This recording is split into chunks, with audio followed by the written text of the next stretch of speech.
Coming up on 5 Minute News.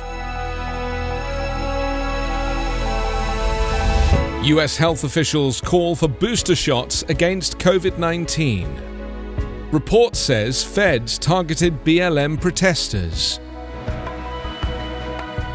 And UK's Johnson accused of complacency over Afghanistan retreat. It's Thursday, August 19. I'm Anthony Davis. US health officials on Wednesday announced plans to dispense COVID-19 booster shots to all Americans to shore up their protection amid the surging Delta variant and signs that the vaccine's effectiveness is slipping. The plan, as outlined by the chief of the Centers for Disease Control and Prevention and other top health authorities, calls for an extra dose 8 months after people get their second shot of the Pfizer or Moderna vaccine. The doses could begin the week of September 20th.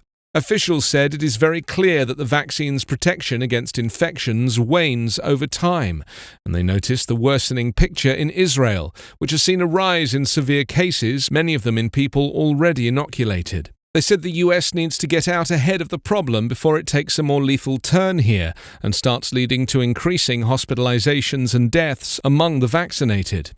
But the announcement has been criticized by some public health experts concerned about nations offering a third vaccine jab, while others are barely able to administer their first. Though they make up about 20.5% of the global population, the 52 least wealthy countries and regions in the world have about 2.7% of the vaccinations.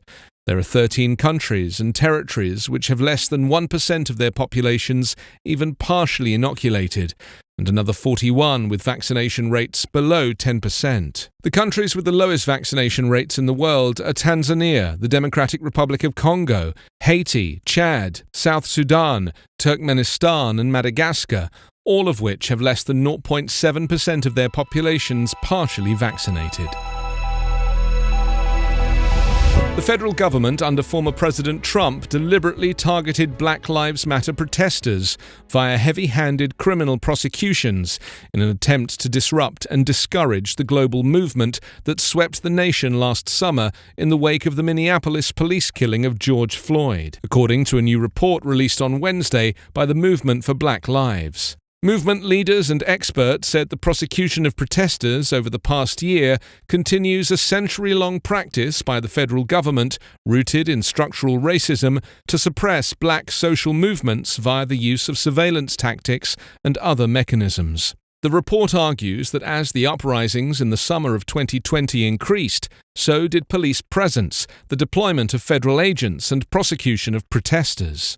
Titled Struggle for Power, the Ongoing Persecution of Black Movement by the US government, the report details how policing has been used historically as a major tool to deter black people from engaging in their right to protest and weaken efforts to draw attention to issues impacting black Americans. We want to really show how the US government has continued to persecute the black movement by surveillance, by criminalizing protests, and by using the criminal legal system to prevent people from protesting and punishing them for being engaged in protests by attempting to curtail their First Amendment rights, said Amara Enyia, the Movement for Black Lives Policy Research Coordinator. The report also points to the stark difference in how the government handled the COVID-19 protests against local government shutdowns and mask mandates amid the pandemic during the same period. A key finding of the report was that the push to use federal charges against protesters came from top-down directives from former President Donald Trump and Attorney General William Barr.